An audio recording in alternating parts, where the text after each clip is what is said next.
the best celebrity founded brands are always product first and not celebrity first. Yep. What this basically means is that the product should actually solve a problem and should be innovative, and the quality should always be on par, actually exceeding the one of the competitor. Even without the celebrity, you should be successful because the product is that good.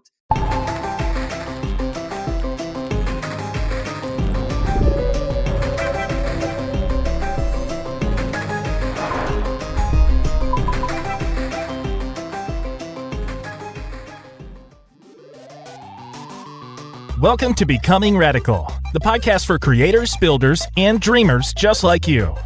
What does it mean to become radical in a world of constant change? Hosted by Michael Gaizutis, each week we'll explore the real-time journeys of those rewriting the rules. From untold failures to groundbreaking success. If you're ready to break the boundaries of limited thinking, this is your guide to unlimited growth. Welcome to Becoming Radical again. We're so excited to have everybody here today. We are joined by Scott Vandenberg, who is one of the founders at Hotstart VC. Scott, it's so great to have you here. Thank you so much for taking the time. I know you're a very busy guy. We appreciate you being here. Yeah, thank you so much for having me on.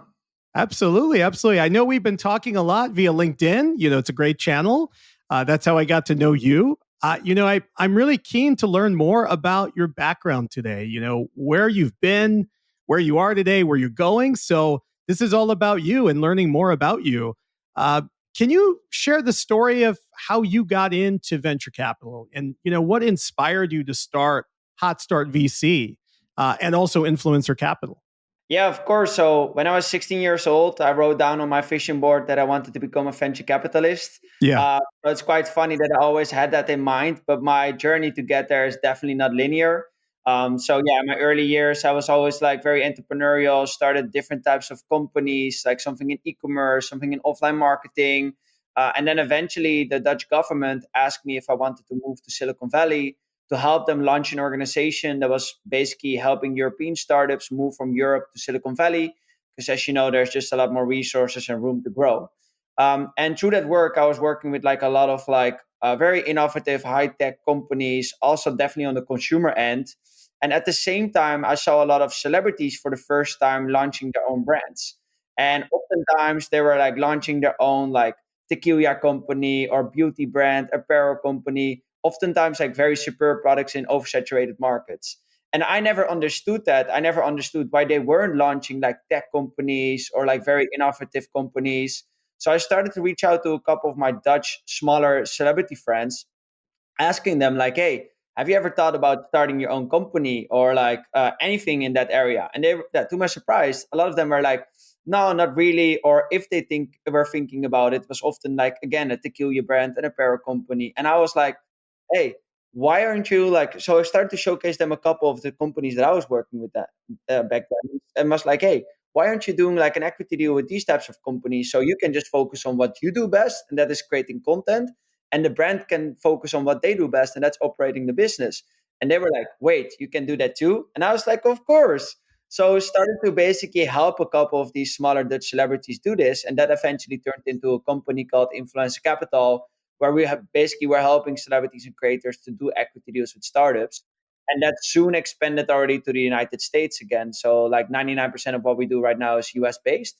And through that work, like I started to build like working relationship and trust with celebrities and creators and their teams. And over the last couple of months, a lot of them actually started to invite me to become like an angel investor in their companies because they saw the value that I've been adding to them. And then also a lot of people in my network started to reach out to me and said, hey, Scott, I have money, but I don't have access to these celebrities. Is there basically a way that I can co-invest with you? So I set up a couple of SPVs, allowing folks in my network to co-invest with me in these types of deals. But then all of a sudden, I had like a community of 500 angel investors interested in this. And then I was like, hey, why don't I actually turn this into a fund so I'm able to have more impact by writing larger tickets into brands founded by celebrities and creators. So it's kind of like a full circle moment to now having my own fund, even though my journey was definitely not linear. That's really cool, man. I think this space, no pun intended, is very hot. It's a hot space to be in. The creator economy, the celebrity brand startup ecosystem. I mean, you look at the Matthew McConaughey's, the Gwyneth Paltrow's, and the ... It just keeps going. it's explosive. You have The Rock. I mean, there's no shortage of those that have built, something radical in their space, in their career, but now they're transitioning to other product-led startups, be it digital product, be it tangible product, be it creator backed. It's incredible. And you mentioned a really cool word there, value. I think that's so important, when we can add value and they can add value to, the world, to the market, it's huge. As you were getting in the market, there's always challenges. There's always bumps, right? We know this. It happens, especially when you're early stage. What challenges did you face when you were launching Hotstart and also Influencer Capital? What did you encounter in that journey?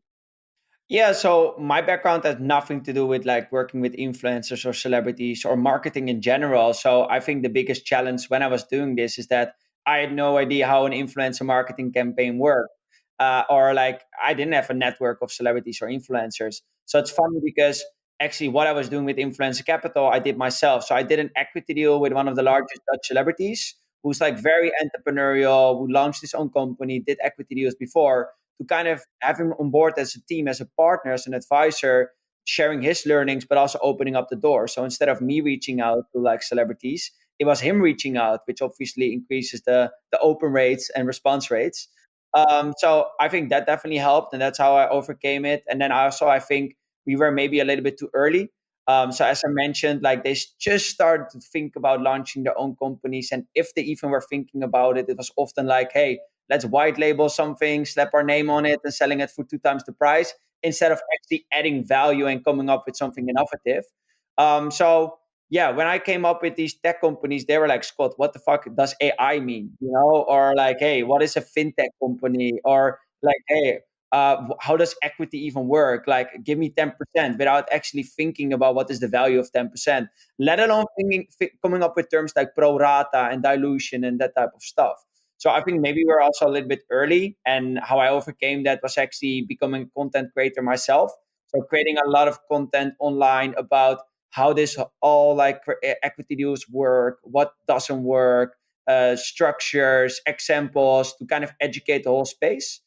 That's regarding influence capital. Regarding Hotstart VC, I would say like this is the first time I'm managing a fund. Being an angel investor, investing your own money versus investing other people's money is something completely different. And also there, I onboarded someone like who has invested billions of dollars into the venture capital industry to come on board as a team member and now advise me on how to do this. So I think with both companies, it was like, hey, what are the gaps that I have, whether it's like an expertise or a network, and can I fill that up with like team members who now have like aligned incentives? Yeah, absolutely. And I think that's, it's a wonderful thing when you can bring in other resources to act as a support system early on to help you navigate the market, with Hotstart and Influencer Capital. So that's really exciting. Do you think, being a founder, your experience has really shaped your approach to investing in startups, understanding the psychology, the dynamics, and what's happening as a founder-led startup and being a founder? Do you think that's influenced, your approach specifically? Oh, 1,000%. And I think it's all because I can relate to the startup founder. Like so many startup founders, they complain about VCs because these are people who are just like kind of spreadsheet warriors. If I call them, it's like, oh, they understand everything about building these financial models, but they don't understand all the personal stuff that actually is like also involved in building your own startup. So like by being able to have been in a founder seat and actually consider myself still a founder. So I am a founder of a venture capital fund. So I think of myself as a founder first instead of an investor first. So it's just being able to relate to these startup founders, sharing my experiences. A lot of things don't go according to plan, and sharing those learnings with my portfolio companies and being able to guide them through it, I think is of tremendous value. It's very cool. I've gotten a pretty good feel for what makes Hotstart VC different. I saw your content. That's how we connected on LinkedIn. So job well done. Really, really good job. Appreciate it. And from that, it resonated with me because I was like, wow, this guy and their firm and their team, they're doing something different. But for everybody else who's listening and tuning in, what do you think makes Hotstart VC different from other venture firms?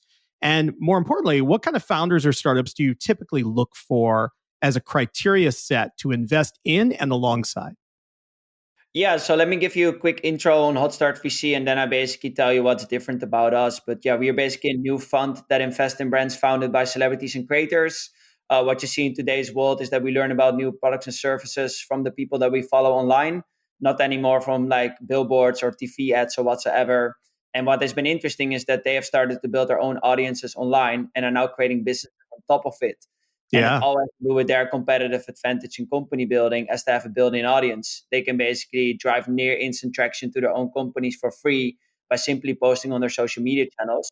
And that is something that traditional brands have to pay millions of dollars for. So it has already resulted in companies like Skims by Kim Kardashian, Fenty by Rihanna, Prime by Logan Paul and KSI, and many more seeing growth that traditional consumer brands have never seen before.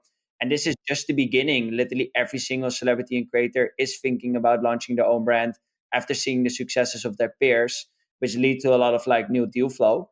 Yeah. So I think what makes us unique is that we are one of the only funds focusing dedicated on this space. I think there's one other fund who only does this, but even they are like investing in like off thesis companies. And then obviously, occasionally you have like VC funds who have made one or two investments, but it's not something that they do on every single day basis. And then I think what really makes us special is that we have onboarded the team of venture partners who have co-founded some of the most successful celebrity founded brands.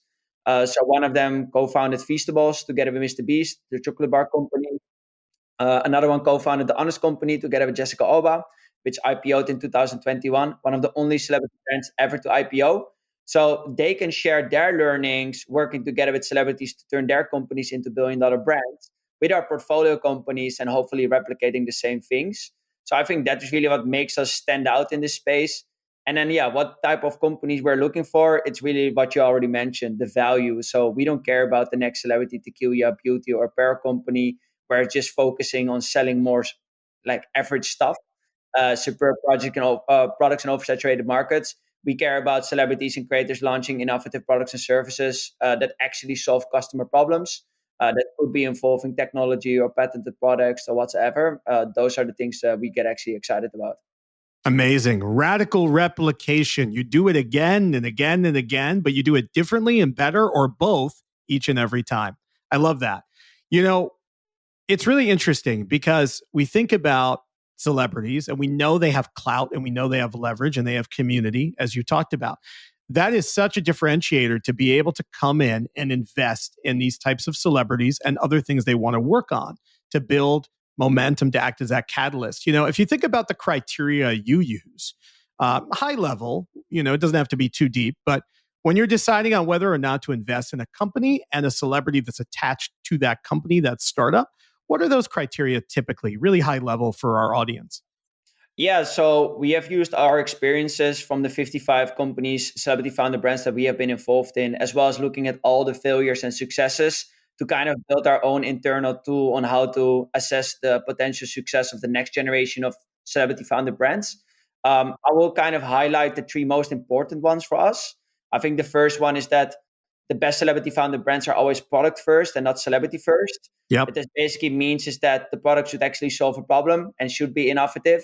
And the quality should always be on par, actually exceeding the one of the competitor. Even without the celebrity, you should be successful because the product is that good. And it also has to do with that the celebrity might help you sell the first product, but the quality of the product is going to determine if people are going to buy a second, third, and fourth product.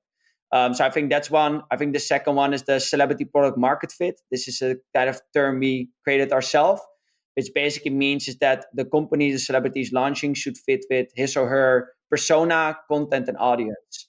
So let me illustrate this quickly with a bad and a good example because I think it's quite interesting for the listeners. Please. Yeah, that Yeah, would be great. so I will start with the bad example. So there's a model called Emirata Emmy Raskowski. That's her full name. She's a gorgeous looking woman. She often creates content in like swimwear. And this has helped her to gain 30 million followers on Instagram. So she Wow. thought, hey, why is it not a good idea that I launch my own female swimmer line? And at first you would say, hey, that's a great fit because she's always wearing bikinis, so it fits with her persona. She creates content about this, and it helped her to gain 30 million followers. So she launched Inamarata, a female swimwear line, but the brand never really took off. And that is because a lot of her followers are actually males, and males follow her for different reasons than buying female swimwear suits. And then you have someone like Danny Austin. She's a lifestyle content creator. She creates content about her whole life. She has about 2 million followers across social media. And yeah, just sharing like everything related to her life about her family. And at a certain point, she started to experience hair loss due to stress. And she even got like a lot of bald spots. And then she became a little bit insecure and didn't want to be in front of the camera anymore because she was like, oh, yeah, I don't feel like very attractive. And she felt insecure. But then she was like, yeah, I've been sharing my whole life online. So why don't I share about this as well? And she started to create content about her hair loss journey. And then also doing like wig reviews and that type of stuff. And tens of thousands of women started to engage with this content and were like, thank you so much for being open about this because you're the first kind of forward facing person to talk about this. And yeah, your content has really helped me to go through my own journey. And then she was like, hey, wait a minute, why don't they actually come up with a solution for this? So she worked for like 12 months with an R&D team to create a hair serum a hair serum that helps you fight hair loss. It's called DV Hair. The company did $40 million in revenue in its first year, $55 million in revenue in its second year. So even though she only had 2 million followers and Emirata 15 million followers, 30 million followers, Danny Austin was much more successful because there was that celebrity product market fit. And then kind of the last criteria that I will mention is team. So it's great to have a celebrity on board, but the celebrity is probably not going to pick up the phone and answer the emails and that type of stuff. So you need an experienced team of operators, ideally also on the cap table, who have like aligned incentives to start and scale the brand. But that's amazing. I love the breakdown there. And it's so cool to see the bad and the good. And then, how do we get there? How do we do that? So it was a really, really good way of looking at that. And you're absolutely right. I've seen this too. You could have this massive audience, but it doesn't mean you will have forward momentum with a new thing if there isn't that product market fit. Absolutely right. And I run a digital agency in another life, and I have for 14 years. So seeing this firsthand, working directly with marketing teams and product teams and leadership and founders and startups, you see it over and over and over again. And it's even more interesting, I think, when you're looking at celebrities specifically, because you would imagine anything they say will go. So it's really cool to hear that experience firsthand. We don't see, I think, the creator space or the influencer space, I'm sure, as being a trend. But a lot of investors would or could. How do you think one could address that level of skepticism? Knowing that I'm an investor, the creator economy is going to be displaced by AI, or creator economy or the influencer economy isn't here to stay because of XYZ. How would you address that? And maybe the trickle effect of celebrities as well. Yeah. Well, I think they're not wrong. Like, obviously, we talk about the case studies of Skims, Fenty, and Prime, but for every one of those companies, there's like hundreds of failures. So it's still more of a trend than an actual reality. But I think that this is going to be the future. Just look at the recent elections and see the influence of podcasters on getting someone elected in the most powerful country in the world. So Yes. you can really see that celebrities and creators, those are the new power centers in culture, business, and beyond.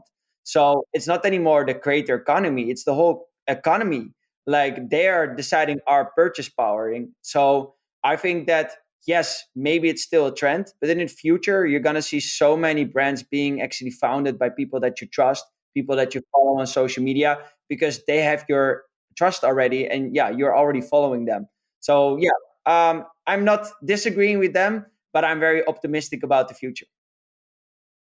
That was a wonderful way of looking at it. And we're biased here because we love podcasts, but we also love what people can bring to market that actually is radically different or that challenges everything that's ahead, much like you're doing with Hotstart VC.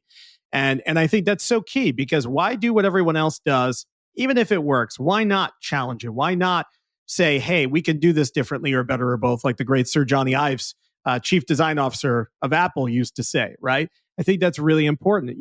If we think about influencers or celebrities in this case, if they were to transition from being these content creators to being more strategic shareholders, co-founders, co-CEOs, whatever that looks like, what advice, how would you guide them to do that transition process? What would that look like in working in partnership with you guys?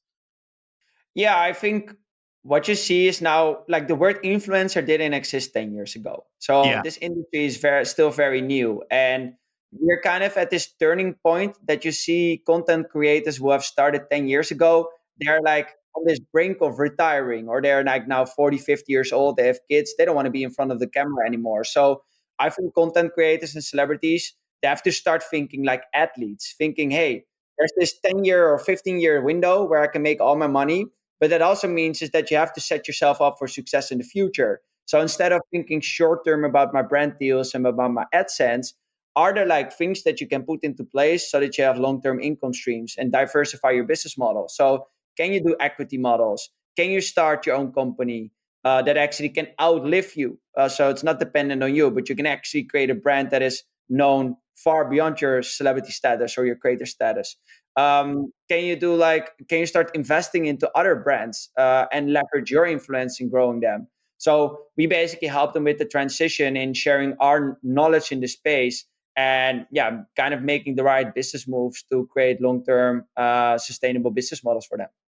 That's amazing. I recently developed a relationship with a professional football player who plays for the NFL, San Francisco 49ers. And he always says, my coach tells me, because he's transitioning, he's doing a lot of things, building a lot of different things as a professional athlete. He says, NFL stands for not for long, right? So you have to think about what's coming next. And you're right. Whether it's a trend or whether it's something else, and you've just done it for so long, sometimes you have to think about that diversification so that you can survive, but also thrive. So those are really good points. Yeah, just to also interrupt you, like, Please, look please. at the TikTok ban. Like, they Yeah. wanted to ban TikTok. Then all of a sudden, the audience that you have built is not available anymore, right? So yeah, you have to start thinking long term. TikTok's here, it's gone, it's back, we don't even know anymore. It's coming in all ways. But what's fascinating about TikTok is that, if you're exclusive to one channel, just as you said, if you're just looking at one thing, all your eggs in one basket, so to speak, you don't know what's ahead. So you have to have that omni-channel experience, much the same as if you're a celebrity and you're looking to invest in other vehicles, you're looking to build out your startup X or Y or Z or whatever that looks like. I think it's really important to think about these different channels that you can pursue to grow and scale your own brand, and make sure there is that product market fit. So totally spot on.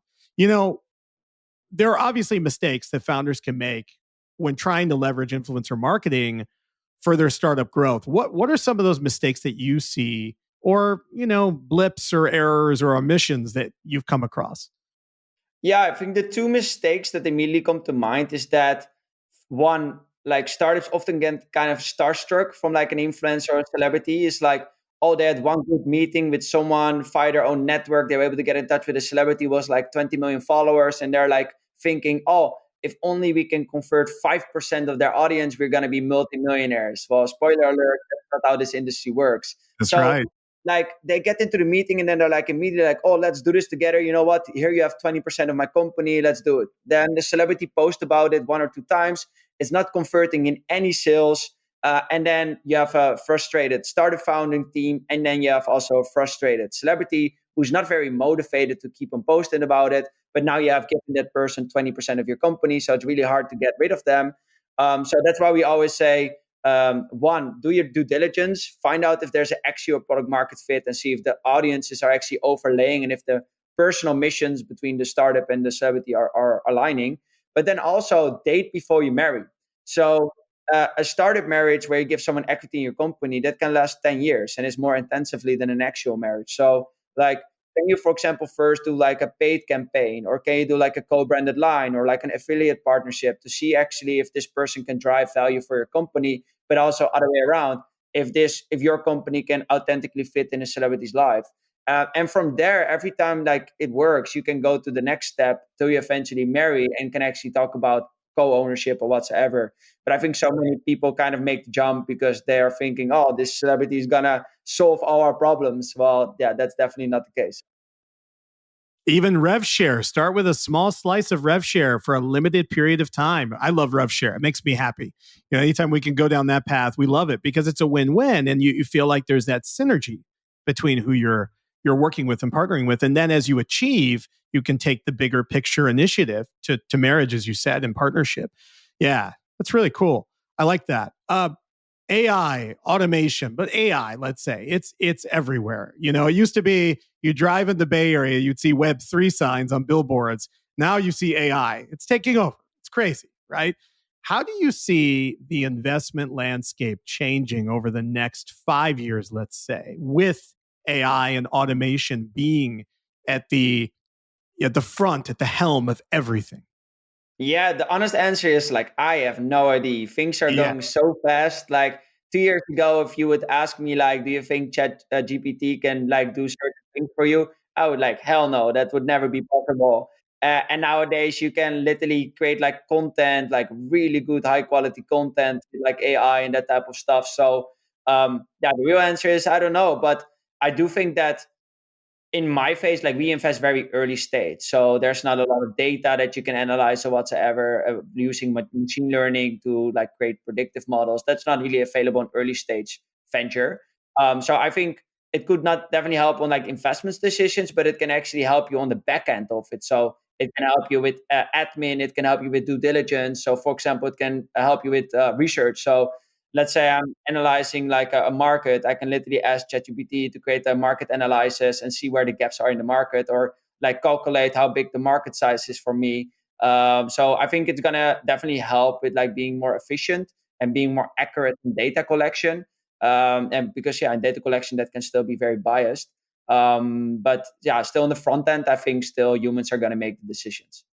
It's incredible to see that, what's happening with AI and this transition, and nobody knows. I mean, it's all predictive. It's like anything. It's like Bitcoin. It's like it could be 5 million, but we don't know. It could be 13 million, but we don't know. So Yeah. it's predictive to a point, but you're absolutely right. Um, Kind of bringing it back to founders, we love giving advice, sharing advice, especially from people like you, Scott, who are in this mode of helping early stage founders to secure venture funding. What advice would you give an early stage founder that wants to secure venture funding, and or a celebrity looking to establish product market fit alongside a venture firm or venture fund?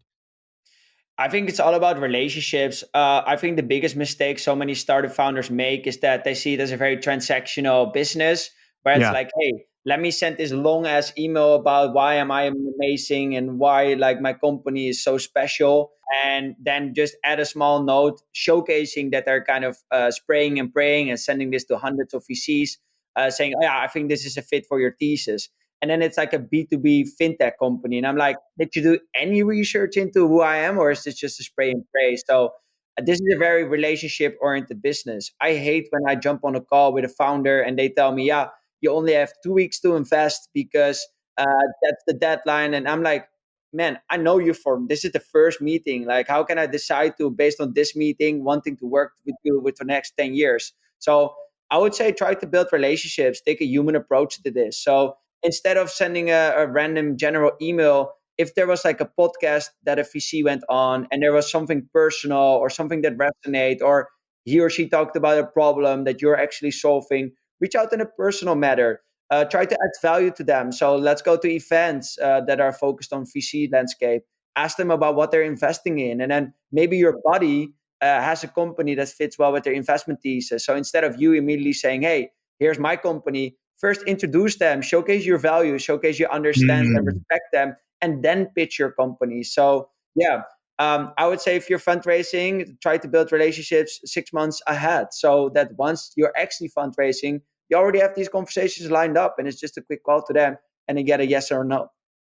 Cart before the horse. It's all about the relationship. I think that's the business of life and the business of business. It's about relationships. And, the more and more we get into this world of the economy, not even the creator economy, and what's changing rapidly, it's all about being human first, I think, especially with the rise of AI and automation. So I think you nailed that. And thinking beyond capital, anybody can send a wire, write a check, whatever you want to call it, right? But what should founders really look for in an investor, in a firm, in a fund, in you guys, beyond just capital? What would be the thing that you'd say pay attention to as a founder? Yeah, so the obvious answer is a certain expertise or a network that you can basically tap in that you don't have yourself. So let's say there's a VC fund who is specialized in go-to-market strategies, and yeah, you're not very strong on that, you can tap into that. Or you're a B2B SaaS company looking for corporate clients, and there's a VC who's like deep into the industry, they can introduce you to clients. That's the obvious answer. I think my real answer would be, do you truly enjoy working with this investor? Is there a personal relationship? Because as I mentioned, if you embark on this journey, you're gonna probably be in bed together for the next 10 years. So do you feel comfortable enough calling this person on a Saturday evening at 11, uh, crying because like something fell through, or something didn't work out, or like you're a little bit burned out because you have been working 80 hours a week, and having someone that you can actually truly trust instead of just a random VC that they have like hundreds of portfolio companies, and the moment you set out like a not so positive quarterly update, they just cut you off and focus their energy somewhere else. So I think the personal relationship is very important. So yeah, just figure out, do you see yourself working with these people for the next 10 years, and do you respect them enough? That's so important. Be people first, and I think that's really important. It's purpose and then profit, people and then profit in this case. If we think about that specific thing, I heard something the other day. I really liked it. It said, try not to take criticism from someone you wouldn't take advice from, because it won't stick. So I think the same holds true here. You want to work with people you trust. It's easy to be up when everyone is up, but it's hard to be up when everybody is down. So you want to have those relationships where you can call on you and be like, hey, Scott, things are great. We're making 100 million in sales a day. It's just, everything is good. And then the next day, Scott, we're down $100 million a day. Scott's like, oh no, okay, I'm on the phone with you. I'm talking. So I think it's important to be with the right people. And the flip side is, this is another question, if I'm a first-time investor, and I'm interested in venture capital, what's the best way you think to start getting involved in this space? Yeah, so I would start by just reading everything online. So like read every book about venture capital, like listen to podcasts, go to like events. There's so many startup events and VC events, especially in New York and San Francisco. I'll go to that type of areas to build your network, to build your knowledge, and then maybe try to see if you can add value to them. So yeah, if you are like connected to a VC fund and they're specifically investing in a specific thesis, can you introduce them to certain companies? And then you can maybe start working as a deal scout for them. If there was someone listening to this podcast and they are following their specific creators, and a specific creator that I have no idea about is launching his or her own company, and that person would send me a text and say, hey, Scott, have you looked at this? I think it's really interesting because XYZ. I'll be like forever grateful to that person. And if that person is going to send more often those types of updates and introductions, I would even like offer such a person like a part of the carried interest on like the deals that he or she refers. So I think that's the way how you can start working with like VC funds. You actually can invest your own money, so through crowdfunding platforms if you don't have that much money. But you can also, if you have a little bit more money, start joining like angel syndicates. And then you can see how the syndicate leads are writing deal memos, how they're making decisions, but also try to create your own deal memos and your own reasoning on why you want to invest in specific things. And I think the last thing that I would say is that you nowadays even have like apps where you can invest fictional money into startups and kind of track them over time. So I'll be super impressed if someone like starts doing that today, and in 4 years' time, when they graduate and they really want to get into the venture capital space, they showcase their portfolio and say, hey, in the last 4 years, I invested in these 10 companies. These are the reasons why. And my portfolio now is times 5.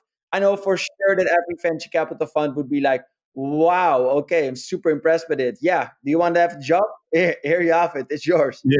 Yeah. That's a cool idea. I like that actually. And I haven't seen that a lot, but I think it's, it back in the day when technology was not so widespread and rapidly adopted, pre-iPhone, pre-everything, right? There would be a lot of those simulations where you could like go to like, I went to this place called Exchange City where you would take on a job and you would learn how to run a business or be, an employee, a manager. And I think it's that type of role playing that allows you to solve the problem and do it in a simulated environment. I mean, fighter pilots do this all the time. If they fly these fighter jets, they are in simulations. They have to, because it's difficult to achieve X, Y, and Z, as you mentioned, when you're flying, same as it would be with investing.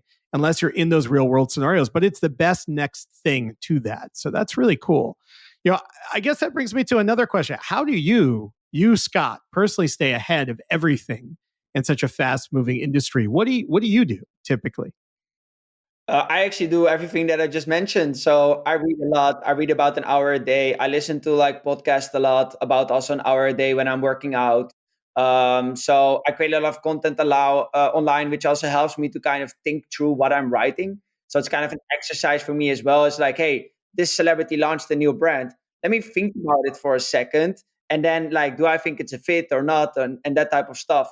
And then lastly is like, I learn from a lot of people as well. So I reach out to like a lot of other VCs or like operators, and I'm like, hey, I'm looking at this company and would love to get your thoughts. Love to hear how you're looking at the space, to see if like my thought process is actually aligned with his or hers. So I think that's also something that I do a lot. So yeah, I always say every day is a school day. So there's always something new to learn. That's cool. I love that. We're always learning, and I, like you, do the same thing. I absorb great video content. Short content really gets me excited. Podcasts get me excited. And then also books.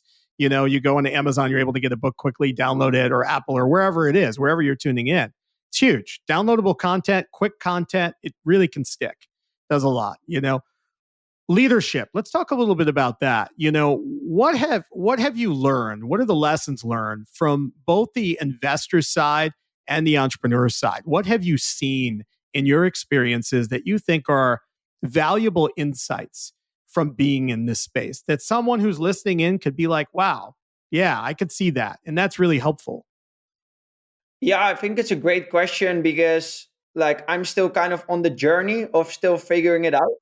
I think, yeah, what has been definitely very helpful for me is to be patient and to kind of trust the process, be adaptable. So, like, as I mentioned, like more than 10 years ago, I wrote down that I wanted to become a venture capitalist. And I think we're so focused always on the short term, like, hey, I have this goal, so I want to make it now. And especially now, when you look online as a young person, you see all these people that sell courses and are super successful, and they drive Lamborghinis and that type of stuff. So it becomes very easy to compare yourself to others.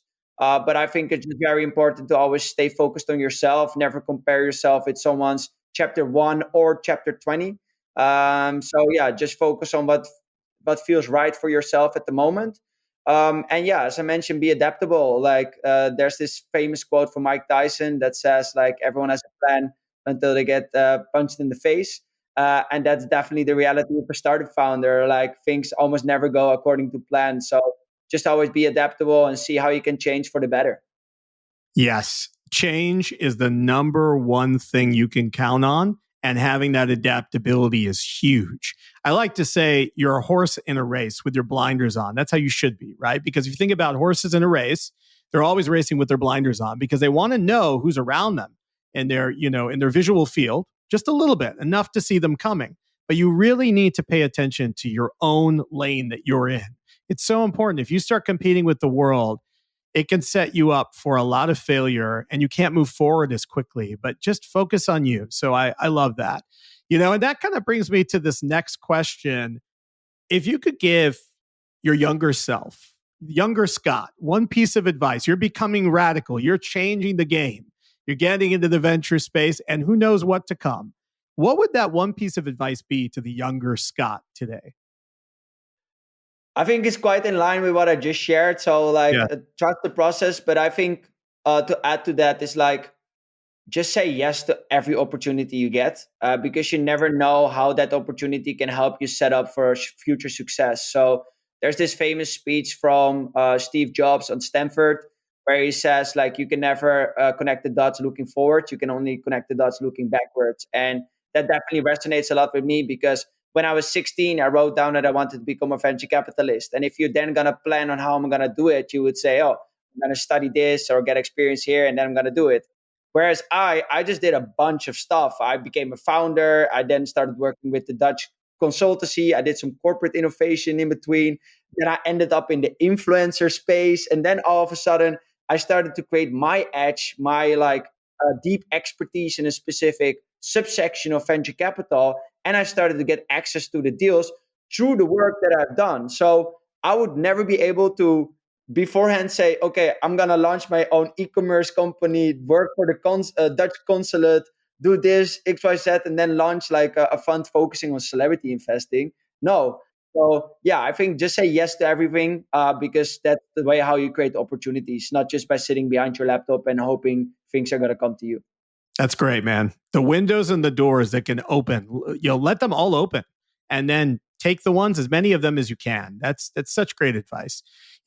What's next for you guys? What's next for you, your companies? Do you have anything exciting coming up, developments, anything that's, on the radar right now or for the foreseeable future that you're excited to talk about?